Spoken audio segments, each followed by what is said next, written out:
Complacency. Mano, dagiti nagbalin nga nalalaing. High-skilled nga latao, nga linmaus kanatinag. Iti lugar dagapus iti complacency. Naku natin nga complacency kat dayto iti rikna kan panunot iti maysa nga tao nga amunan ti amin nga there is no need for him to improve nga nagpatingga isuna nga feeling nam kat ada kanyanan ada isuna niya pinaka the best nga estado iti galad kan abilidad kan laing na. And we saw a lot of people nga nagbaling nga biktima in the area ti sports, area ti business, area ti education nga nadadal ti biagda kapus jay basol iti complacency. And so tinaw nga uray kada tayo nga anak ti Diyos. Ni David, ni Elijah, ni Solomon, dagiti disciples who sat over my dead body kung ay dinay siga, yet they became a victim iti basol nga complacency.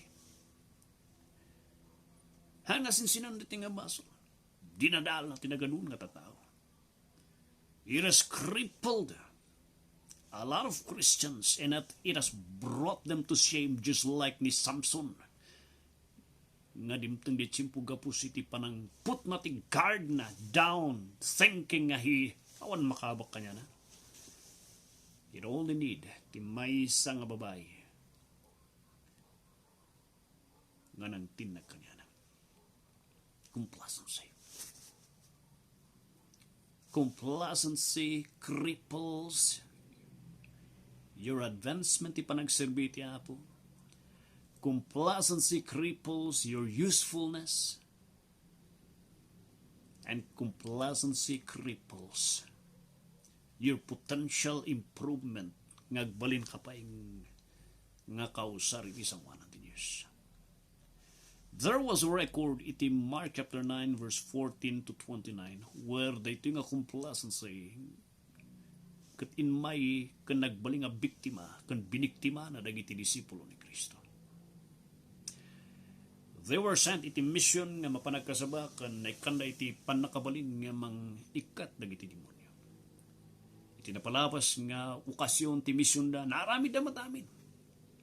But there was a time that happened. Aray iti may isang ubing kat palalo iti daragsan di ama kapusta indano na dagiti disipulo and yet ureno niya ti kasta dagiti disipulo. Handa pulos may kat dagiti demonyo.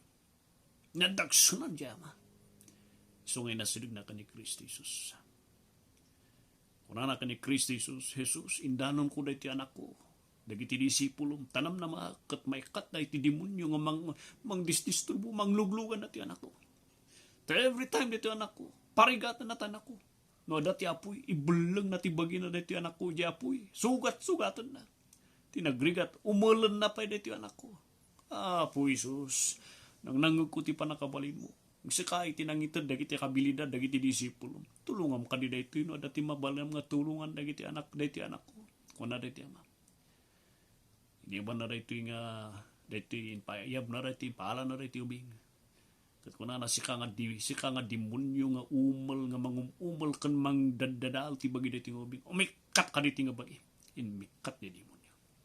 Nakiptut yan na ama. Paalalo ti nagregsak na. Salamat Apo Isus. Salamat ununay. Dimtang na simpo nalpas diyal daw nga di ay nagtutungtong dagiti ko nakiptut ka na ba yun dagiti disipulo. Tinamag na ni Isus. Isus sapay di ay. Intad may matami nga kabalan mi na mapihami nga maramit. Hami maikat di demonyo. Apay di jay. Yan ko na ni Kristo Jesus di versikulo 29. Dahito nga klase. Nga sitwasyon. Maramid mo lang dahito eh. Babaan. Iti panagkararag nga napasnak. Babaan iti panagfasting. Complacency has crippled the disciples. Thinking nga umanay di inted nga otoridad kan panakabaling nga inted ni Jesu Kristo idi napalabas ket umanay di ay. But Christ isursuruan na isuda. Nga not all situations iti panagserbi ti Dios ket adati kasay. Adati okasyon iti panagbiag tayo where we need to exert more kaysa jay dati nga raramidan tayo. In the area iti study, in the area iti prayer life. Han nga mabalin nga John 3:16 inga namatay kan data nga bersikulo tada dalam han nga mabalin di ay. Ura iti prayer life, ura iti fasting, iti chimpo ti panagsaganam iti bagim. Han nga mabalin nga kasjelatan no anya ka idi dapat ada di improvement kuma. Di tarigagay nga to be the best pay para iti Dios. That is the point ni Christ Jesus. And at this moment in time, you see the disciples being crippled in their improvement. You could see, makita nga napilay dati pa nag-advance iti panagserbi ti Diyos. Napilay dati pa nakonsar dati sa wanan iti Diyos. Look at what complacency did dagiti disipulo. Kaya dakat kung adalam tirata, what brought ani ati nangyanak ti complacency ti puso dagiti disipulo. I would like to share to you five reasons no apay nga dati complacency kung nagbaling nga biktima dagiti disipulo iti complacency. Umuna, the arrogance from knowledge had brought this to them. Jay feeling nga do ti amudan. Jay feeling nga there's no need to learn more. Jay feeling nga usto di amudan, nagpatinggadan, that there is no need for them to know and to exert more. Ada kanya dan eh. Jay disipulo kuna nagapusta mamudan ni Kristo Jesus. That's it. Kay istoryada ni Kristo Jesus. That's it. Jay panangkita da nga kunatayo nga, jay panangkita da nga kanayo nga kay istoryada kat adu ti madadal da ka ni Kristo Jesus. Usto di jay. But here is a very important nga lesson nga insuro ni Kristo Jesus. Not all situation kat kasi. There are cases where you need to exert the best nga itad mo para iti Diyos. Such as in the area ti panagkararag, such as in the area ti panagfasting, in the area of furnishing iti knowledge mo, you need to exert more effort if you like to be useful. Gapustahan matamin nga sitwasyon kan pagsireserbiam kat kasi adda dagiti daddu mga tao where they will test you, and you must have a clear understanding ti ti Apo in the defense iti truth. Han nga magbaling ako na, di bali John 3:16 lang ti kasapula kumanen yan. You need to exert more and study more. Tapno na dati agdamag kanyam, adati agbagan, ada mo matibagbagan. Yeah? Ay kadwa, the arrogance from experience. Jay thinking nga amo da amin, kayang-kaya da. Napadas ng tinapalpalabas eh. Nakita da piman. Na talaga nga when it comes to experience, adu da piman, napadas da piman. I am just reminded kini David. Uray kini David, nakita na ti banur ti experience. But he did not dwell hanga nagtalina di suna iti experience na when he confronted ni Goliath. He said kini Goliath, there was one time nagpaspastura kat adati leon, adati bear, but the Lord delivered me. And I believe right now, tatangat simpo, the same thing that God did and God helped me, ije na papalabas nga, He will also do the same kanyang. Could you see? He did not dwell the past experience na. Iti puso ni David. Iti puso ni David kat he also lived in his present situation nga ti everyday daily life na kat agpapayturay isuna. Nga amuna nga ang nga magbalin nga agbalin nga kampantiyak nga gapusta ni kanak ni Apo iti panakabaling nga nang abak dagiti nga kinalaban kung aliyon kan bir ingga natatak at di pagtaktak perahan masapol iti daily consistent attachment ko iti Dios. If I like to advance more kanada dupa iti pakausarak iti sangwanan iti Apo. Pangtalo, number 3, the arrogance from title and position. Titles and positions are good. Those are a blessing iti Apo. But a man who would place his hope and trust iti titulo kan position, just like the disciples, nga mayaban ka nga disipulo ni Kristo, dakkel nga dayaw di jay, nga everyday kais istoryam ni Kristo katagad adal ka kanya, dakkel nga dayaw nga di jay. But at this moment in time, they became a victim iti title kan position, kasla ka ni Lucifer, nga isuna iti right hand niya po di si langit, nga mangidadaulo dagiti angel.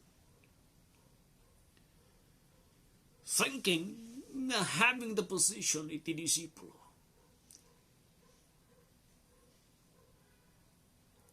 they could do all things nga mighty sangwanan da. No! Apay kapus tanagbalinda nga doktor, isuda lang ti kausar. Apay kapus ta isuda katagmas-masteral iti divinity. Kan nagaduti resources da, kanipan panakkel na dagiti nagpipintas nga binasa da nga libro. Hango man ay di jay, when it comes to the Lord. Hanga da jay ti pagapuan, ti panakabalin, ti panagserbi ti Diyos. It comes from the daily surrendering iti Santo Espiritu. So ti pagapuan, ti panakabalin. Haan nga di laptop, haan nga di tablet. Muna duma ti panakabalin ko natin, no, ada ti tablet ko kasi, ada ti laptop ko kasi. No. Iti sangwanan iti Diyos. Iti panakabalin, ti panagserbi iti Diyos. Kat magapu iti daily consistent attachment. And the resolution, iti heart to be the best, to be close, pay kanya po Diyos. That is where the power in the service comes from. Nang nagbalin na kapasok. The arrogance from being overconfident iti kalaban. Dati sumaron. Nagbalin na kampante. That they put their guard down ti kalaban. Thinking at paparehas ti panakabalin dagiti demonyo. Kuna ni Kristo Jesus. Daytoy nga klase ti demonyo nga sinangoyo. Katahan nga sinsinan. He is a high caliber, he has a high position over the demons nga kinasangsango iti napalabas. Dagi demonyo nga kinasangsango, nababa na lang. Tata, nakasango kayo iti general dagiti demonyo. And at this moment in time of this situation, your condition before me, your condition ti panangkita kan iti panangsango iti demonyo, kathan nga fit nga manglaban dito nga demonyo. You needed to pray more and you needed to fast more. Could you see? Thinking nga paparehas iti ipik panakatrabaho tayo. No nausar tayo tinaduma dyan. Maya. Dati iti sumaruno. Arrogance the accomplishments. Gapusta effective tayo, dinapalpalabas, idinapanan tayo ng place. Feeling mo, ingana tatak at the same. No. I have learned a situation that not all places it will be the same. Some places kat effective ka, some places kat haan, some places kat narigrigat, some places kat nalaklaka, some places no panmudanon no suda. Ayaw nakadungag dati daduma, pulos, uray niya ti kastam. That is because not all enemy in the places kat pare-parehas. And even the hearts of the people in the situation nga papapanagag sa sabali. Some places hardened heart. Some reprobate nga binabayan ni Apo Diyos. Some nakasagana da nga sagana ni Apo Diyos. That is the reason why we are always to be not to be complacent, my friend, but to be ready. Ready to accept the failure, ready to accept iti panang parigat, ready to confront iti devil. And for that, That iti challenge ni Apo Diyos kada tayo. Beware of complacency. Complacency cripples your improvement, my friend. Complacency cripples your advancement in the mission and in the work of the Lord. And complacency kills and cripples your usefulness. My brother, beware of complacency. It kills and it will destroy iti biyag mo kapsat. Complacency. Complacency. God bless you.